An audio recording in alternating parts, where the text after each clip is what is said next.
Cuma kita itulah karena dunia sudah ada di hadapan kita udah jatuh cinta sama dia, sehingga kita terpengaruh bahagia dan susah kita oleh dia. Coba, misalnya nih ada namanya Budi sama Wati misalnya, tapi bukan adik kakak, nggak saling kenal.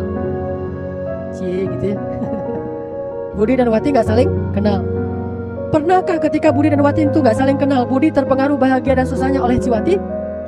Nggak, biasa aja tuh. Si Watinya menjauh biasa aja, si Watinya keluar kota biasa aja, si Watinya sakit nggak masuk sekolah biasa aja. Orang si Budi nggak kenal, nggak ada perasaan cinta, nggak ada perasaan apa. Tapi pas udah kenal, kemudian jatuh cinta, maka hidupnya itu sangat tergantung kepada sosok perempuan ini. Perempuan ini bete, dia ikut bete. Perempuan ini berpaling muka, dia apa? Dia sedih, muncul lagu berpaling muka gitu-gitu kan? Kenapa? Dia terpengaruh rasanya oleh si perempuan. Kalau perempuan ini nanti bilang lo gue, maka dia akhirnya nabrak diri ke truk. Kan berita terakhir tadi mana tuh, daerah Jawa Timur apa Jawa Tengah? Karena putus cinta, akhirnya dia balap motor sendiri, pas melihat truk dia tabrakin dirinya ke truk yang lagi berhenti, sehingga dibawa rumah sakit. Nggak mati pula, kan rugi. Kenapa pengen dilihat oleh orang yang dia cintai? Betapa aku nggak bisa hidup tanpa kamu. Coba lihat betapa lemahnya dia gara-gara jatuh cinta kepada perempuan ini. Nggak salah kalau dalam urusan suami istri, tapi maksud saya ini analogi untuk dunia. Seringkali ketika kita udah jatuh cinta kepada dunia yang fana ini, yang tidak mungkin memuaskan hawa nafsu kita akan merasa senang dan bahagia itu tergantung kepada kondisi dunia kita. Itulah yang salah yang paling besar. Saya sering bilang, jangan hitung duit pakai hati, hitunglah duit pakai jari. Apa bedanya menghitung duit dengan hati dan dengan jari? Kalau hitung duit pakai jari gimana? Masih banyak. Ini lagi kan? Biasa aja. Wajahnya nggak akan tersenyum lampe. Oh gimana gitu. Hatinya nggak akan berbunga-bunga. Biasa aja tuh. Cuma jarinya aja ngitung. 1, 2, 3. Oh 100 juta. Itu berarti ngitungnya pakai jari. Terus ngitung lagi 100 ribu. Biasa aja juga. Kenapa ngitung 100 ribu kok lama banget? Uang 1000-an, makanya lama kan ya, 100 biji taruh di situ. Biasa juga, sekali dia dapat 100 juta dia biasa aja, dapat 100 ribu dia biasa aja. Ini yang bermain, bukan ini. Itu berarti dia tidak jatuh cinta pada dunia. Tapi orang muslim gak boleh bilang dunia itu lepasin aja. Enggak, bukan itu maksudnya. Jangan masukkan dunia ke dalam hati. Biarkan dunia itu ada di dalam genggaman kita, tapi jangan sekali-kali dia masuk ke dalam hati kita. Itu bahaya banget. Itulah awal dari masalah kita. Makanya kata Nabi, penyakit akhir zaman itu wahan. Apa wahan? Salah satunya hubbud dunia. Bukan memiliki dunia, hubbud dunia. Itu beda banget. Kalau memiliki dunia tapi tidak cinta, itu boleh. Siapa yang memiliki dunia tapi dia gak cinta sama dunia? Nabi Ayub punya dunia yang sangat banyak kan dulu. Sampai hujannya aja apa? Hujan emas dan hujan dinar. Terus siapa di antara sahabat yang punya dunia? Abdurrahman, Utsman. Ini punya dunia. Tapi apakah mereka cinta dunia? Gak sama sekali, biasa aja tuh. Dia gak merasa sombong dengan kekayaannya, tidak merasa berbangga diri dengan kekayaannya, tidak merendahkan orang lain yang lebih miskin dari dia, biasa-biasa aja. Gak pengen dipuji, saya memperlihatkan kekayaan saya naik kendaraan ini, saya pakai jam yang berharga sekian. Itu gak banget, gak pamer sama sekali. Kenapa? Dunia itu gak masuk ke hatinya sama sekali, tapi ada dalam genggamannya. Kenapa? Allah takdirkan emang dia kaya. Yang miskin pun gak akan sengsara gara-gara gak dapat banyak dunia, biasa aja juga. Mana ada cerita para sahabat yang demo ke Nabi gara-gara harga korma naik? Nggak ada. Atau yang demo kepada Nabi seperti orang Yahudi. Gimana demonya orang Yahudi kepada Musa? Ya Musa, kami ini lapar sebelum engkau datang atau setelah engkau datang. Jadi nggak ada artinya juga engkau datang, tetap aja kami lapar. Itu kan sama banget dengan kita. Pemimpin ini kita masih lapar, ganti pemimpin lagi kita masih lapar. Jadi lapar adalah ukuran sukses dan gagalnya seorang pemimpin. Ini ukuran duniawi banget. Coba kalau Muhammad Mursi yang jadi pemimpin di Indonesia, presiden pertama yang hafiz Al-Quran, atau perdana menteri pertama yang hafiz Al-Quran siapa? Ismail Haniyeh yang di Palestina. Apakah orang Palestina udah kenyang sekarang? Dengan Ismail Haniyeh jadi perdana menteri, nggak kenyang, biasa aja tuh, tetap aja lapar. Pas Mursi jadi presiden Mesir, apakah orang Mesir jadi kenyang? Nggak, biasa aja. Bukan itu ukurannya. Ukuran seorang pemimpin yang saleh itu adalah bisa menjamin umat atau masyarakatnya itu selalu berada dekat kepada Allah Subhanahu wa taala. Itu kan pesan Umar ketika dia jadi khalifah. Nabi datang memangnya untuk memberi kekenyangan kepada sahabat-sahabat beliau, justru sahabat beliau sejak jadi muslim malah sering lapar daripada kenyang. Sebelum jadi muslim sering kenyang daripada lapar. Tapi pas sudah masuk Islam malah lebih sering lapar. Bukan di hati. Jadi lapar itu nggak mempengaruhi rasa sedihnya. Kenyang pun tidak mempengaruhi rasa girangnya yang berlebihan. Makanya kata Allah, likaila ta'saw ala ma fatakum, supaya kalian tidak merasa berputus asa dengan yang kalian tidak dapatkan, wala tafrahu ala ma atakum, dan supaya kalian tidak lupa diri dan girang banget dengan apa yang Allah berikan pada kalian. Flat ajalah, plain urusan dunia di hati kita. Kita boleh menggenggam uang sebanyak-banyaknya, asal kita di hati tidak mencintainya. Kalau kita udah mencintainya, kita bukan hanya akan menggenggam, kita akan memeluknya dan tidak mau melepaskannya lagi. Dan itu kikir. Tapi kalau hati tidak mencintainya, hanya menggenggam saja, maka Allah minta, dia kasih aja, biasa aja tuh. Hilang, bukan diminta oleh Allah dengan cara yang dia sukarela. Allah ambil dengan cara terpaksa. Dia nggak sukarela, tapi Allah ambil. Rugi, atau bangkrut, atau ditipu orang, dia juga nggak buat dia stres, biasa-biasa aja. Ketika dia dapat banyak, nggak membuat dia lupa diri sombong. Ketika dia tidak dapat apa-apa, nggak membuat dia putus asa dan terpukul, biasa aja. Ini namanya menghitung uang dengan jari, bukan dengan hati. Itu yang saya maksud dengan jangan mencintai dunia, bukan jangan memiliki dunia. Nggak ada kalimat jangan memiliki dunia. Bahkan Allah sendiri mengatakan dunia itu khair. Wa innahu lihubbil khair lasyadid. Sesungguhnya dia terhadap kebaikan itu sangat mencintainya. Allah menyebut kebaikan. Kata semua ulama tafsir, khair di ayat itu artinya ad-dunya, al-mal wal banun, harta dan anak, itulah khair. Kadang-kadang kalau nggak khair, zinah, perhiasan. Kebaikan, perhiasan, senda gurau, permainan, apalagi. Terus ujian, terus musuh, kan ya? Macam-macam kan sebutan tentang dunia. Dia ada kebaikannya, tapi bisa jadi musuh besar juga. Nah, itu ditempatkan di luar hati kita. Di dalam hati jangan sampai masuk. Ini nggak bisa sekedar mendengar 1 kali 2 kali ceramah. Ini harus jadi bahan renungan kita untuk terus kita dalam tanda petik bermeditasi dengan materi ini. Coba kita renungkan materi ini. Saya nggak boleh cinta dunia, saya nggak boleh cinta dunia, saya nggak boleh cinta dunia. Saya harus cinta akhirat. Akhirat itulah yang mempengaruhi senang dan susahnya saya.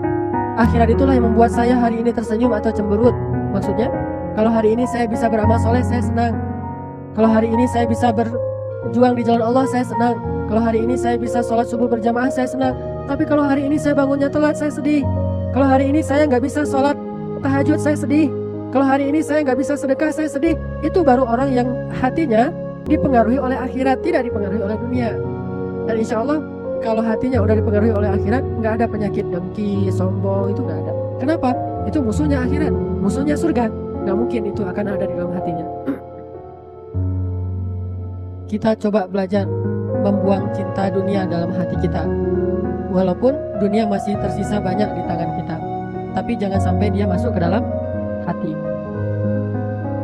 Tadi juga sama, urusan dengan pasangan, dengan anak, dengan harta, dengan pekerjaan, dengan orang lain.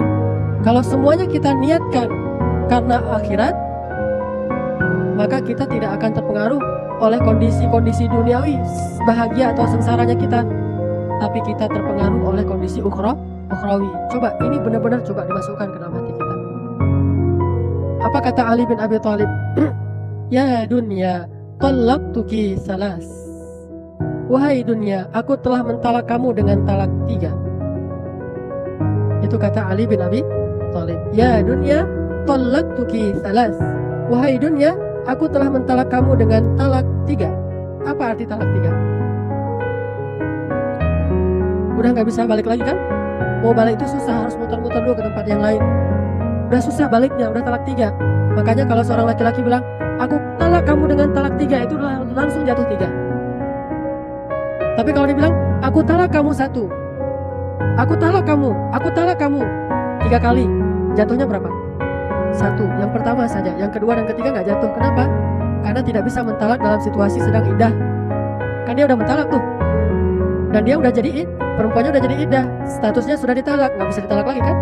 Sehingga kalau aku talak kamu, itu jatuhnya cuma sekali. Walaupun 1000 kali, jatuhnya cuma Tapi kalau dibilang aku talak, kamu talak 3, jatuh 3-tiganya.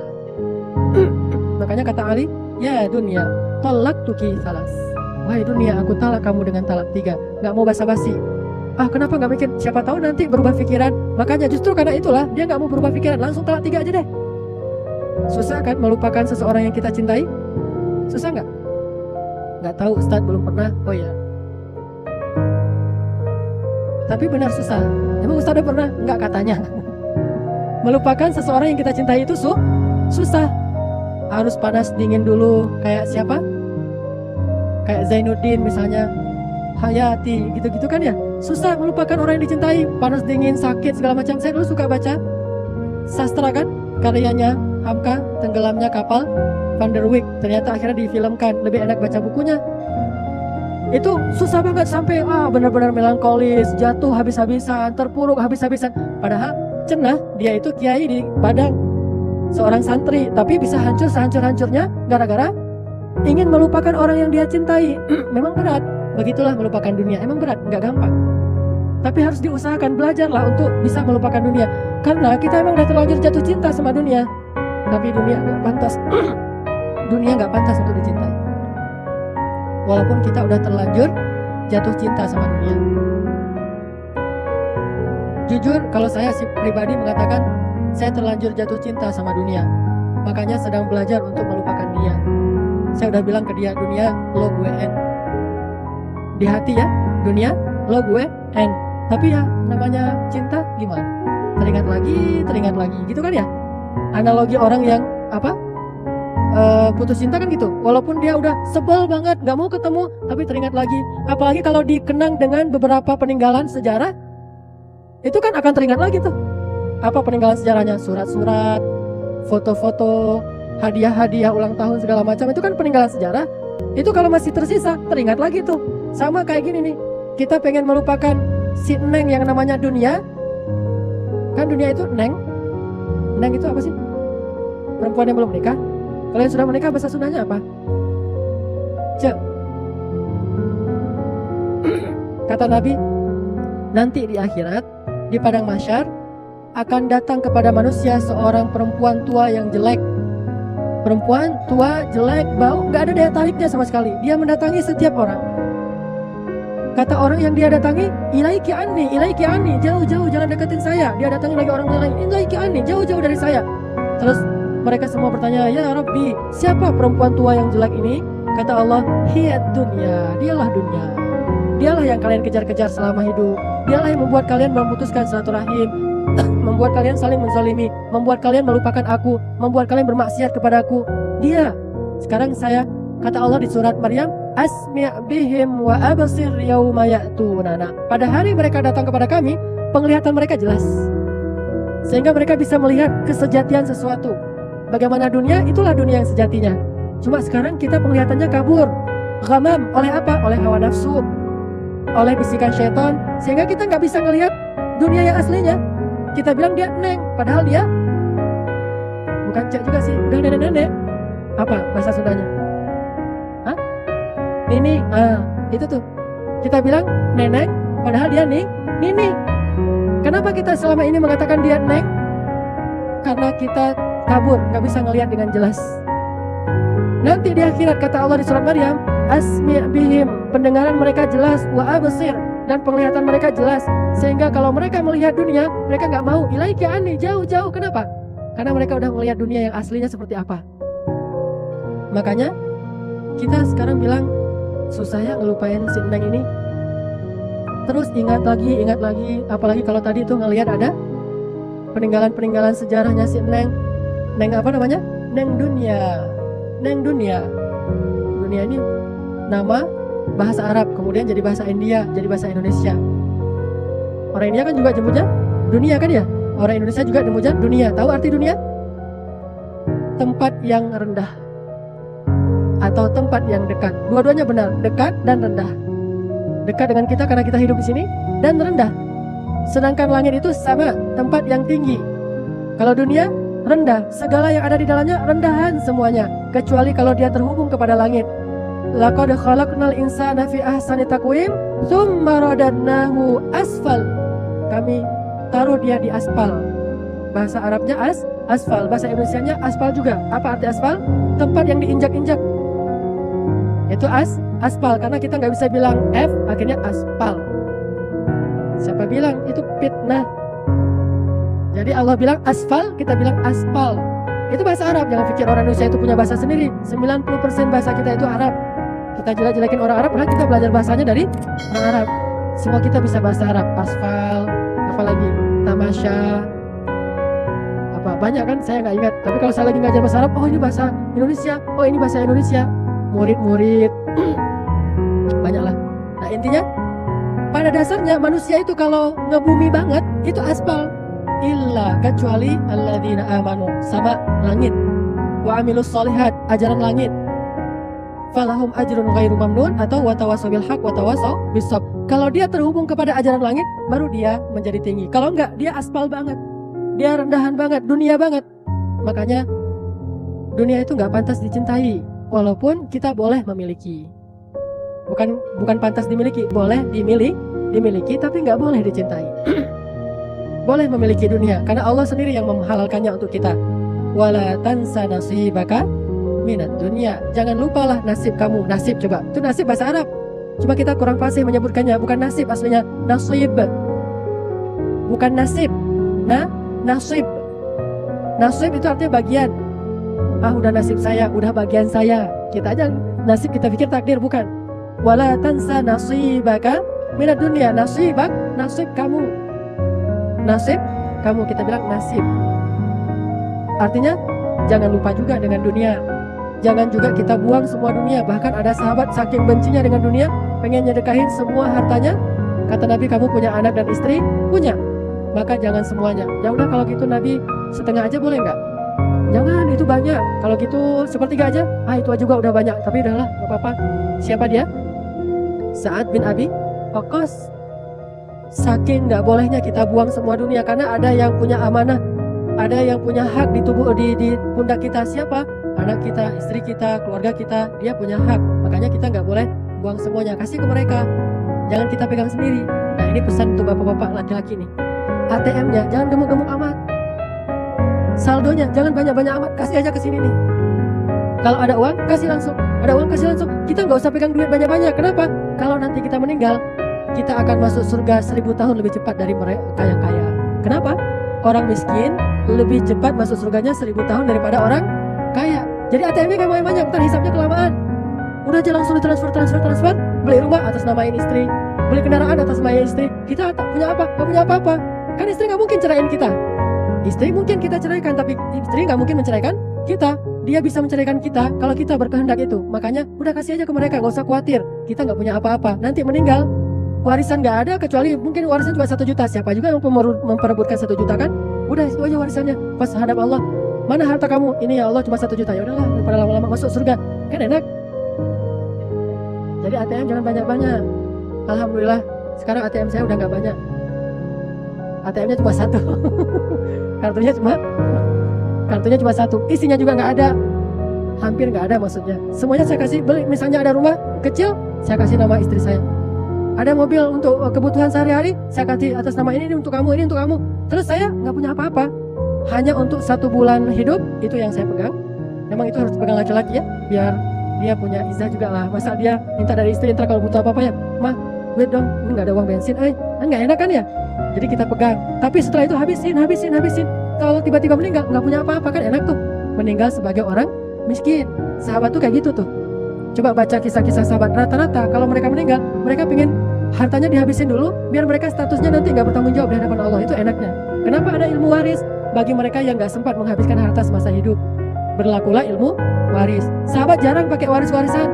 Kenapa? Udah nggak ada yang bisa diwarisin. Apa juga ngewarisin apa? Nggak punya apa-apa. Abu Bakar sebelum meninggal ngapain? Dia panggil Aisyah, dia panggil Asma, dia panggil Abdurrahman, anak-anaknya dipanggil, wahai anak-anakku, wahai Aisyah, kembalikan harta yang kemarin Bapak titipkan ke kamu, terus bagi rata segala macam, dan ambil semuanya. Bapak sekarang udah gak punya apa-apa selain sehelai kain ini dan kain kafan yang memang udah jelek. Itu aja yang dimiliki. Coba kan, meninggalnya berstatus orang miskin. Sebaik-baik orang meninggal itu berstatus orang miskin, jangan berstatus orang kaya. Ini meninggal statusnya orang kaya. Kuburannya aja 1 miliar di San Diego Hill. San Diego. Nah, San Diego. meninggalnya aja statusnya orang kaya, dibawanya lewat tol, keluar tol langsung masuk ke pemakaman. Terus juga kerandanya 300 juta, pakai jas, pakai dasi, terus pakai sepatu, pakai HP, tiba-tiba berbunyi, ada yang nelpon, diangkat sama yang ngurus, dia udah meninggal, masukin lagi kan. Ini berstatus kayak gini nggak enak, meninggalnya lama nanti hisapnya. Makanya kata Nabi, orang miskin lebih duluan masuk surga daripada orang kaya. Kalau mindset kita tadi akhirat lebih baik, kita nggak mau jadi orang kaya. Terus kekayaan kita kemana? Kasih aja kepada yang membutuhkan. Siapa yang membutuhkan? Istri dan anak-anak. Selain nanti kasih ke fakir miskin, anak yatim kan ya. Tapi yang paling berhak di antara semua itu kan nomor satunya keluarga kita dulu kan. Zawil kurba, di makrobah, istri dan anak-anak, mereka membutuhkan. Kita mah nggak butuh-butuh amat lah, laki-laki makan di mana aja bisa, nggak perlu harus gimana gitu. Lagian istri pasti insya Allah akan nyediain makanan yang enak kalau kita kasih ke mereka yang mereka butuhkan. Makanya ini pesan ya bagi suami, bagi ayah, jangan punya saldo banyak-banyak, kasih aja ke sini. Ibu setuju? Setuju. Jangan banyak harta, jadilah orang miskin dan cintailah kemiskinan. Kalau kita bisa mencintai kemiskinan dan sukarela jadi orang miskin itu lebih enak kan ya, daripada nasib jadi orang miskin. Lebih enak kita sukarela jadi orang miskin. Saya mah miskin. Coba, jangan kan ada orang bilang gitu. Yang ada, saya mah miskin. Yang kaya, saya mah kaya. Sekarang balik, saya mah kaya. Mana ya? Itu baru keren. Ustadz, saya mau curhat. Saya ini khawatir Ustadz, risau, gak tenang. Kenapa? Ini Ustadz, uang saya terlalu banyak. Itu baru. Terus datang lagi, alhamdulillah Ustadz, saya mau tahadus bin ni'mah. Kenapa Ustadz? Saya jatuh miskin. Itu baru keren. Itu baru namanya wal akhiratu khairu wa abqa. Akhirat lebih baik daripada dunia, terutama bagi laki-laki. Bagi perempuan tentunya mereka punya banyak kebutuhan dan tidak dikatakan orang yang cinta dunia apabila dia memakai pakaian yang bagus, memakai kendaraan yang layak, rumah yang layak. Itu bukan cinta dunia. Karena Utsman pun pakai pakaiannya tuh bagus. Kenapa? Ketika ditanya, Utsman, kamu mah cinta dunia, pakaiannya bagus banget. Kata Utsman, aku mendengar Rasulullah SAW bersabda, Allah suka melihat bekas-bekas nikmatnya pada diri seorang hamba. Allah suka melihat bekas-bekas nikmat Allah pada diri seorang hamba. Jadi kalau Allah kasih nikmat, ya jangan kita sembunyiin, kita pakai dong, biar Allah lihat.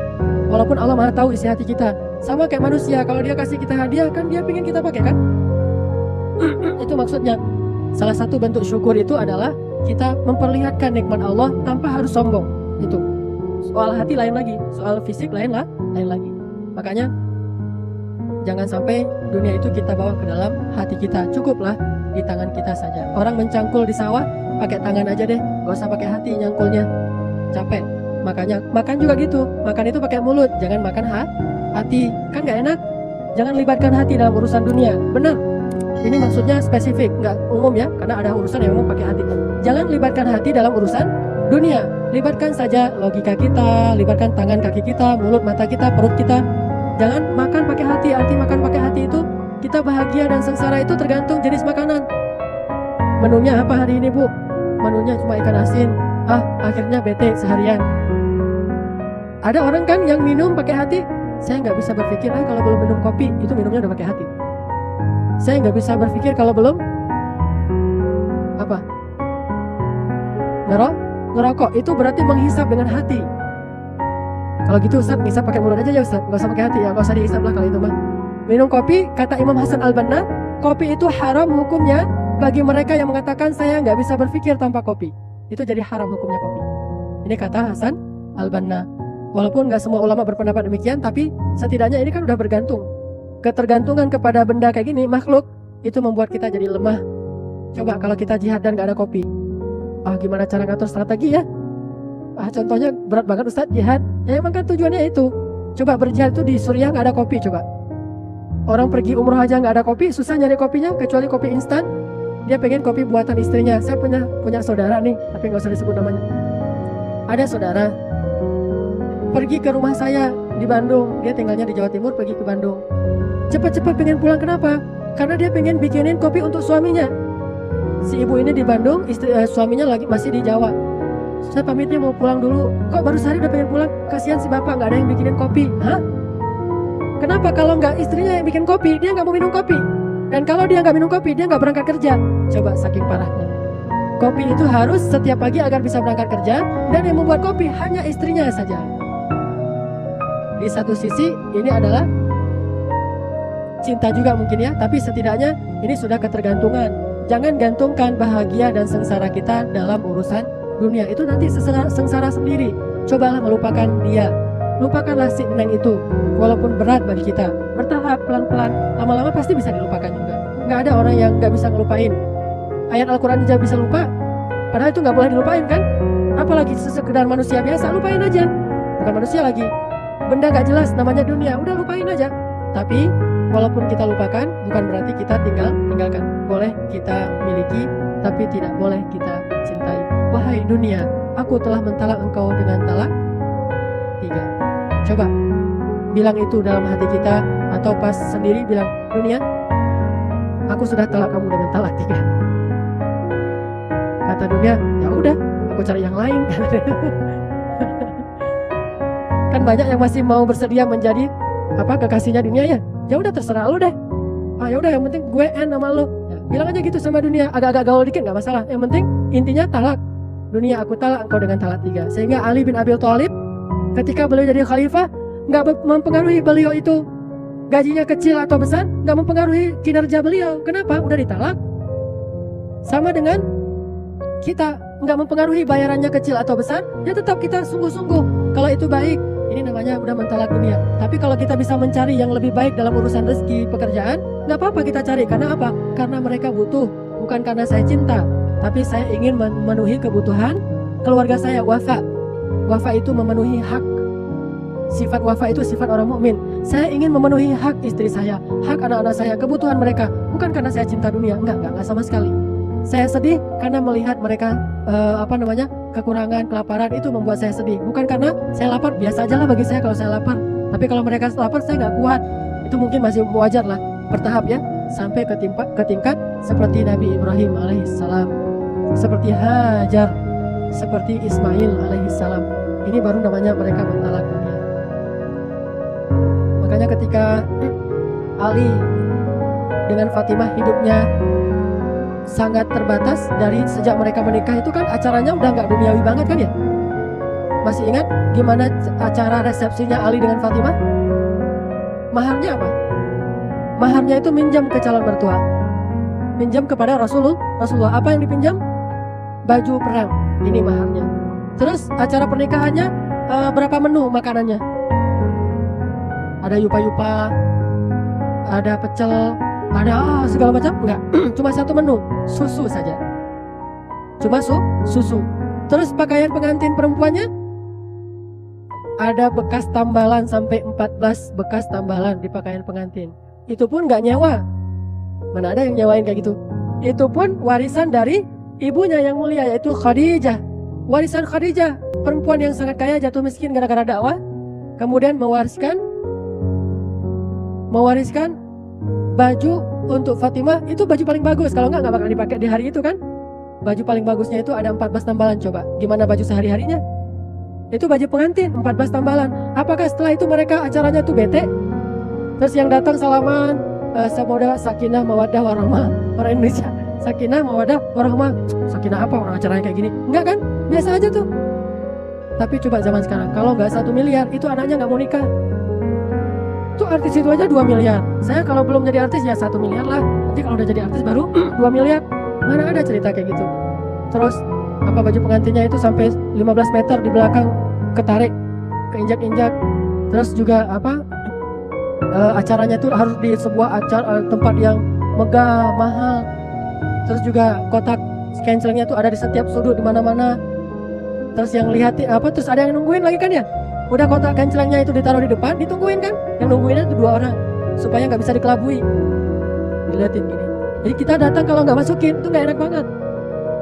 Sehingga banyak kasus masukin juga cuma amplopnya kosong. Kan banyak tuh, terutama di kampung-kampung. Bahkan saudara saya pernah ngalamin kayak gitu. Dari sekian banyak amplop, setengahnya itu kosong. Kenapa? Karena nggak enak ditungguin soalnya. Daripada cemberutin, ya udah masukin. Padahal isinya kosong. Nah ini kita terpengaruh bahagia dan tidak bahagianya hari pernikahan kita oleh berapa budgetnya dan berapa penghasilan dari budget itu nanti. Ini dunia. Sementara Ali dan Fatimah nggak terpengaruh tuh, biasa aja. Walaupun Nabi juga gitu kan, Nabi beberapa kali menikah. Salah satu acara pernikahan Nabi yang paling lumayan besar itu nikah dengan siapa? Nikah dengan siapa? Yang paling lumayan lah acaranya. Siapa? Setelah Khadijah. Khadijah kan belum jadi Nabi. Setelah jadi Nabi, siapa acara pernikahan Nabi yang paling nyembelih onta segala macam, kormanya banyak? Siapa? Sofia, orang Yahudi yang dinikahi Nabi setelah perang Khaybar. Kenapa acaranya gede-gedean? Karena pernikahannya baru menang perang dan perjalanan pulang, dan banyak sahabat-sahabat yang ingin merayakannya. Akhirnya dipotonglah beberapa puluh ekor onta, terus kormanya lagi banyak-banyaknya dibagi-bagi. Emang acara itu agak gede. Sementara yang lain sederhana sekali. Aisyah itu sederhana, terus juga Hafsah itu sederhana, apalagi Ummu Salamah, apalagi Saudah, semuanya sederhana. Apakah mengurangi kebahagiaan rumah tangga mereka? Enggak, biasa aja. Cuma sekali rumah tangga Nabi pernah ribut gara-gara masalah dunia. Itu aja langsung turun ayat. Coba sekali-kalinya langsung turun ayat. Coba kalau kita berkali-kali, kayaknya udah satu Al-Quran masalah kita doang tuh. Hari ini besok turun ayat terus menegur kita. Kalau istri Nabi cuma sekali langsung turun ayat. Surat apa? Surat Al-Ahzab.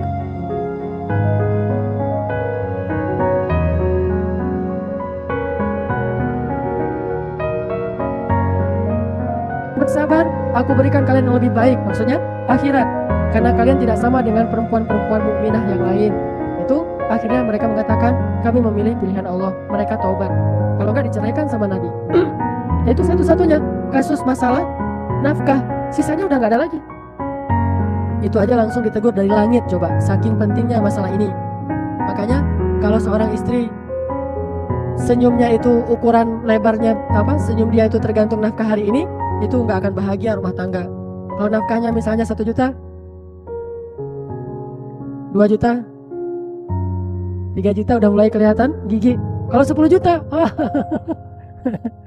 kan ada tuh yang minta misalnya 100 juta gitu kan ya. Saya pengen setiap bulan itu 100 juta. Kalau nggak 100 juta saya bete. Itu bahaya. Dunianya tuh nggak nyaman. Jangan menggantungkan bahagia kita pada nafkahnya suami. Suami juga jangan menggantungkan bahagia dan nggak bahagianya itu dari senyum istri. Walaupun dua-duanya penting, nafkah penting, senyum penting, tapi jangan gantungkan di hati. Saya ulangi lagi, itu boleh kita miliki, tapi jangan dijadikan asbab bahagia dan sengsaranya kita di hati. Itu nggak boleh. Makanya kata Nabi, ajaban li amril mu'min. Betapa mengagumkan orang yang beriman. Tidak ada orang yang kayak gini kecuali orang beriman. Kenapa? Kalau dia diberikan nikmat, bersyukur, itu baik. Kalau dia diberikan ujian, dia bersabar, itu baik. Idza asabahu sarra syakara fakana khairan lah, wa in asabathu dharra sabara fakana khairan lah, wa laysa dzalika illa lil mu'min. Ini artinya enggak terlalu fluktuatifnya psikologi dia atau kegembiraan dan kesengsaraan dia itu enggak terlalu bergantung kepada kondisi dia. Memang wajar lah menitikkan air mata, sedih itu masih wajar. Cuma jangan sampai ke tingkat putus asa. Ya, aisu, jangan sampai putus asa. Jangan sampai kayak tadi tuh, nabrakin diri ke truk yang sedang berhenti. Itu namanya putus asa. Berarti dia sudah melibatkan hati dalam urusan dunia. Kalaupun kita mencintai, cintailah karena Allah. Kalau Allah bilang jangan cintai, ya kita tidak cintai. Kalau Allah bilang suruh benci, ya kita benci. Kalau Allah suruh cintai, kita cintai. Apa ayatnya? Walakinnallaha habbaba ilaikumul iman wa zayyanahu fi qulubikum wa karraha ilaikumul kufra wal fusuqa wal isyan. Allah membuat kalian cinta kepada keimanan dan menjadikan rasa cinta itu indah di hati kalian, dan menjadikan kalian benci kepada kekufuran, kefasikan dan kedurhakaan. Ulaika humur rasyidun. Itu baru namanya orang yang benar, kata Allah. Cinta dan bencinya itu diatur oleh Allah, bukan oleh hawa nafsu. Itu baru dia akan bahagia. Belajarlah dari situ. Belajarlah dari kata-kata Imam Al-Ghazali. Talak dunia seperti Ali bin Abi Thalib. Ya dunia, talak tuki salas. Setelah itu hidup Fatimah dengan Ali sangat sederhana ketimbang sahabat-sahabat yang lain. Sesekalinya Fatimah datang ke Nabi minta pembantu, itu bisa kita bayangin orang sesolehah Fatimah sampai minta pembantu, berarti emang udah berat banget. Fatimah sakit-sakitan, Anaknya itu banyak, bukan cuma Hasan Husain kan? Anaknya banyak, terus rumahnya dia urus sendiri. Ali jarang pulang karena dia ke Yaman kan, Ali jihadnya ke Yaman. Orang yang pertama membawa Islam ke Yaman kan Ali bin Abi Thalib.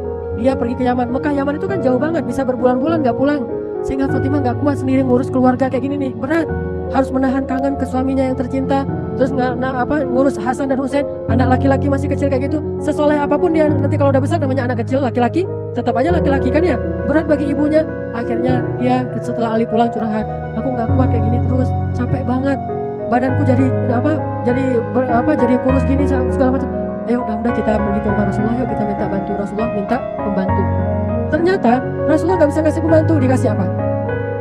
Dikasih zikir. Coba, udah gak kasih pembantu, kasih lagi tambahan zikir. Enggak, justru mereka paham itulah yang membantu mereka, bukan pembantu, bukan mesin cuci, bukan alat-alat otomatis di Jepang, tapi zikir. Itu jauh lebih otomatis. Kata Ali, sejak hari itu aku tidak pernah lagi meninggalkan zikir. Subhanallah 33 kali, Alhamdulillah 33 kali, Allahu Akbar 34 kali sebelum tidur. Beda dikit dengan setelah sholat. Kalau setelah sholat Allahu Akbar 33 kali juga, cuma ditutup dengan la ilaha illallah wahdahu la syarikalah lahul mulku wa lahul hamdu wa huwa ala kulli syai'in qadir. Tapi kalau sebelum tidur Allahu Akbarnya itu 34 kali, beda tipis. Setelah itu Fatimah jadi lebih kuat, lebih sabar, lebih tangguh. Ternyata kadang Allah membantu kita itu bukan dengan mengangkat masalah kita kan ya, tapi seringkali Allah kalau sayang sama hambanya membantu mereka dengan menguatkan hati mereka. Bukan diangkat masalah. Nggak selalu Allah membantu dengan mengangkat masalah, ujuk-ujuk langsung hilang masalah, enggak. Kadang-kadang masalahnya nggak hilang-hilang lama, tapi Allah kuatkan hatinya. Penyakit nggak langsung sembuh seperti Nabi Ayub, butuh 18 tahun baru sembuh. Tapi sepanjang 18 tahun, setiap hari Allah tolong Nabi Ayub. Apa bentuk pertolongannya? Dikuatkan hatinya. Itulah pertolongan yang paling besar. Dan ini lebih istimewa daripada diangkatnya masalah. Kenapa lebih istimewa? Kalau masalah tidak diangkat tapi hatinya dikuatkan, maka setiap hari Allah hapus dosanya, Allah angkat derajatnya, Allah beri dia pahala dalam setiap musibahnya. Itu lebih baik. Tapi setelah itu baru Allah angkat masalahnya. Fatimah ditolong oleh Allah bukan dengan dikasih pembantu.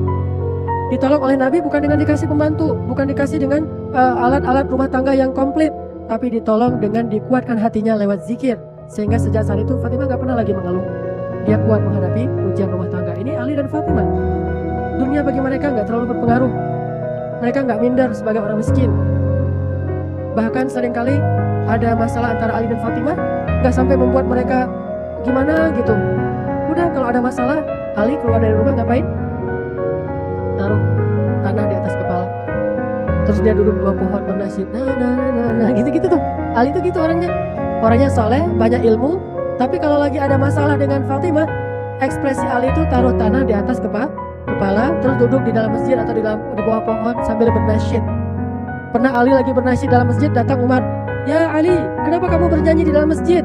Kata Ali, ya Umar, sesungguhnya aku pernah melakukan hal yang sama dan waktu itu masih ada Rasulullah tapi beliau diam, berarti itu boleh. Bernasyid di dalam masjid itu aslinya boleh, walaupun jangan dijadikan masjid itu tempat nyanyi, bukan. Tapi boleh, misalnya nih, asal jangan kenceng-kenceng ya, jangan teriak-teriak dalam masjid, sendiri gitu ya, lagi duduk. La isha illa ishal akhirah, Allahumma arham ansara wal muhajirah, la in qa'adna wa nabiyyu ya'malu, fadhaka minnal amalul mudallalu. Itu kan bisa.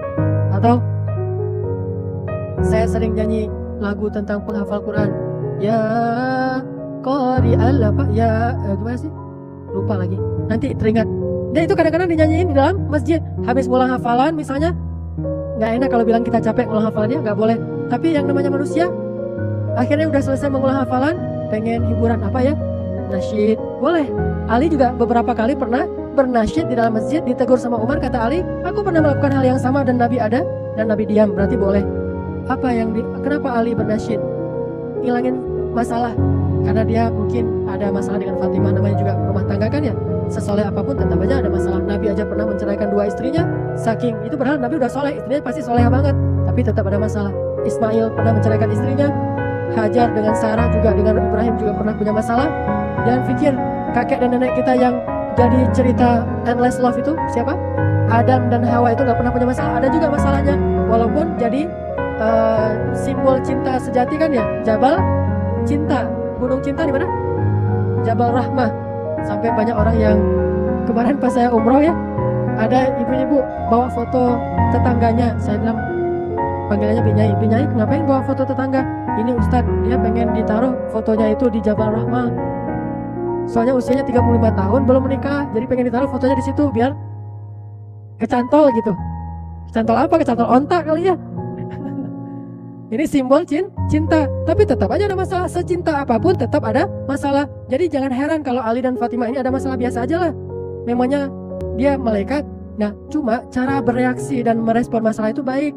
Enggak sampai ribut-ribut sampai gimana gitu. Ya udah, Ali daripada ribut-ribut dia keluar, dia taruh tanah di atas kepala, dia penasihat, ngapain sih taruh di atas kepala? Tanya aja sama Ali, saya juga nggak ngerti sampai sekarang. Cuma Nabi kalau ngelihat Ali udah taruh tanah di atas kepala, Nabi tahu banget, oh ini lagi ada masalah sama anak gue nih. Disamperin sama Nabi, ya Abat Turab, wahai bapak tanah. Panggilannya Ali, bapak tanah. Kenapa dipanggil bapak tanah? Karena suka taruh tanah di atas kepala. Nanti kalau lihat yang di sini pakai tanah di atas kepala, saya lagi nggak taruh tanah di atas kepala, jadi nggak ada masalah. Itu artinya mereka biasa-biasa aja lah dengan masalah dunia. Ada masalah dihadapin, ada nikmat disyukurin, gitu-gitu aja. Nggak sampai putus asa, sampai sombong, apa segala macam, nggak. Karena dia sudah mengeluarkan dunia dari isi hatinya. Tersisalah di sini iman kepada Allah saja dan semua kebaikan-kebaikan di sisi Allah. Itu. Mudah-mudahan ini bisa memotivasi kita. Kesimpulannya cuma satu. Dasarnya ilmu, kata Imam Al-Ghazali rahimahullah, adalah belajar meyakini bahwa akhirat lebih baik daripada dunia. Sehingga kita selalu lebih memprioritaskan akhirat daripada dunia. Lebih mendahulukan akhirat daripada dunia. Kalau dia berbenturan, kalau enggak, dua-duanya boleh diambil. Mudah-mudahan bermanfaat. Wassalamualaikum warahmatullahi wabarakatuh.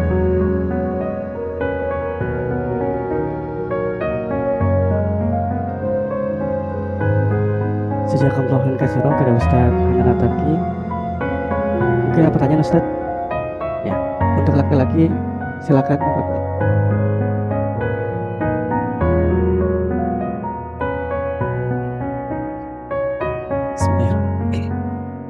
Assalamualaikum warahmatullahi wabarakatuh Ustaz. Ya, saya Hamam mau bertanya tentang, kan kalau kita istilahnya juhud gitu Ustaz ya, ada istilah juhud dan waro. Jadi kan kita mengutamakan akhirat ketimbang dunia.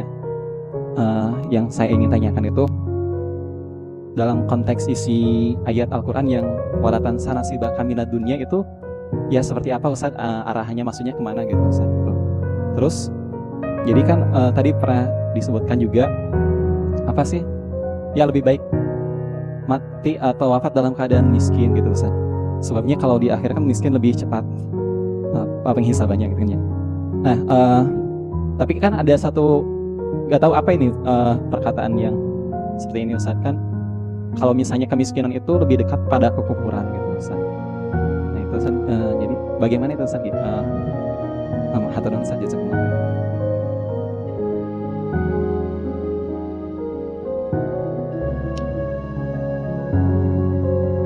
Kadal fakru ayakuna kufra.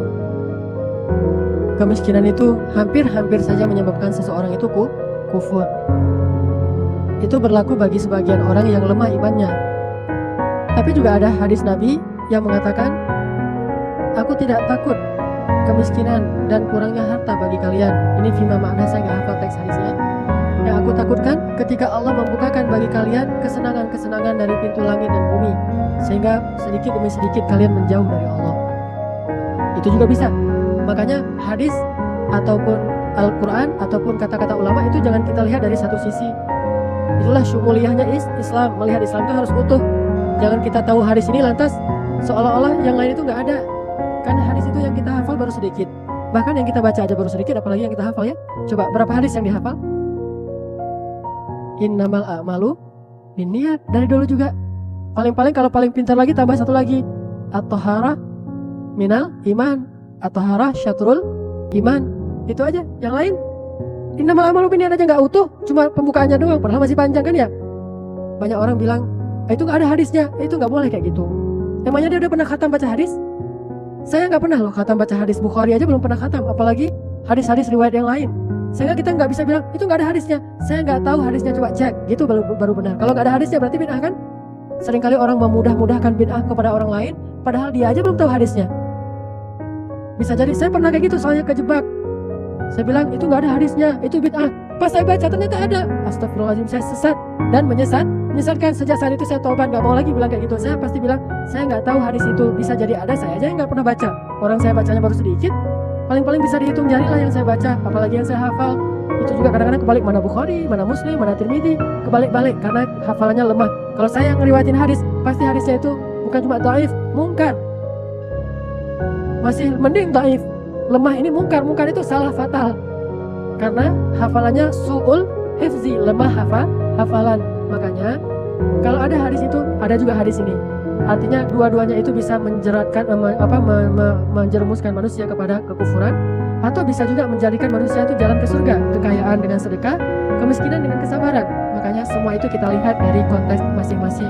Nabi berbicara gini, siapa lawan bicaranya? Bisa jadi kayak gitu. Makanya ada yang nanya, ya Rasulullah, amal apa yang paling istimewa? Kata Nabi, birrul walidain. Apakah berarti yang lain gak istimewa? Nanti ada hadis lain, ya Rasulullah, apa amal yang paling disukai Allah? Menyambung silaturahim. Terus yang kesempatan lain, sholat di tepat waktu, di waktu yang lain, kan macam-macam kan? Berarti semuanya istimewa, cuma lihat siapa dulu orangnya nih. Kalau orangnya bermasalah dengan ayah ibunya, berarti birrul walidain. Kalau orangnya suka telat sholat, berarti sholat pada tepat waktu. Ini semuanya amal yang istimewa. Makanya demikian juga dengan yang tadi. Hadisnya terlalu banyak. Jadi kemiskinan ujian, kekayaan juga ujian. Tapi kemiskinan, ada hadis dia lebih cepat masuk surga. Bisa jadi orang kaya itu juga bisa lebih tinggi derajatnya di surga karena kekayaannya kan ya. Makanya kata Nabi apa? Tidak boleh kita merasa iri kecuali dua jenis orang kan. Salah satunya siapa? Orang kaya yang menghabiskan hartanya di jalan Allah. Kita harus iri. Ada gitu hadis kita harus iri sama orang miskin? Mungkin ada, saya aja nggak tahu. Cuma yang saya tahu, iri yang dibolehkan itu kepada orang kaya selain orang yang berilmu. Berarti juga istimewa kaya itu. Saya tidak bilang nggak usah kaya atau harus mati miskin, nggak. Jangan libatkan kaya miskin itu ke dalam hati kita. Tapi kalau saya memilih meninggalnya jadi orang miskin, mungkin itu lebih tepat daripada kata-kata tadi. Oke, saya ralat deh. Saya lebih memilih matinya dalam keadaan miskin. Tapi saya punya yang saya wafakkan kepada istri dan anak saya. Karena saya sayang sama mereka, saya nggak mau meninggal dalam keadaan meninggalkan keluarga itu lemah. Kan kata Allah gitu kan ya? Janganlah kamu tinggalkan keluargamu dalam keadaan lemah. Lemah di dalam ayat itu konteksnya tentang warisan tuh. Coba baca nanti Anissa, itu masih ayat warisan, berarti harta. Walaupun bisa ditafsirkan kepada intelektual segala macam, tapi konteks ayatnya harta banget. Berarti saya nggak mau meninggalkan anak dan istri saya dalam keadaan kelaparan, tapi saya mau meninggal dalam keadaan lapar. Itu kayaknya lebih ideal tuh daripada saya pengen kenyang juga, ya masuk surga juga, ya anak-anak juga semua kenyang. Kayaknya agak-agak gimana gitu ya, terlalu berlebihan. Itu janganlah kamu melupakan nasibmu dari urusan dunia. Artinya jangan lepaskan dunia, tapi jangan juga mencintai dunia. Itu aja. Yang kamu cari itu akhirat, tapi jangan lupa dunia. Para sahabat itu berjihad memangnya nggak mengharapkan ghanimah? Mengharapkan, tapi kalau perangnya nggak ada ghanimah pun mereka ikut juga. Mana perang yang banyak ghanimahnya? Perang Badar itu banyak ghanimah loh. Karena emang misi awalnya kan pengen ngambil harta kan. Itu skenario awalnya perang Badar itu kan pengen qat'ut thariq, pengen membajak karavannya Abu Sufyan. Itu skenario awal dari perang Badar. Terus perang yang banyak harta juga apa? Perang Khaybar, itu banyak banget hartanya. Sedangkan perang yang miskin harta perang apa? Perang Ahzab, perang Khandaq. Terus perjalanan umrah yang berakhir dengan perjanjian Hudaybiyah, itu kan nggak punya apa-apa ghanimah. Tapi para sahabat yang mukmin dua-duanya terlibat. Sedangkan orang munafik, giliran perang kayak Khandaq, mereka daftarnya paling awal. Ya Rasul, saya mendaftar. Ada di surat Al-Fat, coba baca nanti tuh. Bukan perang Khandaq, perang apa? Khaybar. Mereka daftarnya paling duluan, orang munafik. Giliran diajak umrah yang tidak ada ghanimahnya, mereka bilang, syaghalatna amwaluna wa ahluna fastaghfir lana. Kami terlalu sibuk ya Rasul, nggak bisa ikut, maaf ya. Ada kerjaan ini, anak saya nganten, anak sakitan, ada segala macam alasannya. Saqaltum alal ard. Ini munafik. Makanya jangan libatkan ini. Sama aja. Jadi kinerjanya kalau dalam pekerjaan sama baiknya ketika dia dibayar besar dengan dibayar kecil. Itu sama baiknya. Walaupun kalau bisa memilih, dia akan memilih pekerjaan yang pastinya menghasilkan lebih besar agar bisa memberi lebih besar. Tapi tidak akan mempengaruhi kinerja dia. Tapi ketika bisa memilih, kenapa tidak memilih yang lebih baik? Allah menyuruh kita memilih yang terbaik. Cuma kalau berbenturan yang baik dengan yang buruk, tapi yang buruk ini banyak, menyilaukan, yang baik ini sedikit, pilihlah yang baik. Kenapa? Jangan masukkan dunia dalam hati. Gak ada salahnya jadi orang kaya, tapi juga gak tercela jadi orang miskin. Dari akhwat terakhir mungkin sebelum azan. Sudah masuk waktu, bentar lagi masuk waktu ya. Kita tutup saja dengan doa kafaratul majelis. Subhanakallahumma wa bihamdika asyhadu an la ilaha illa anta astaghfiruka wa atubu ilaik. Assalamualaikum warahmatullahi wabarakatuh.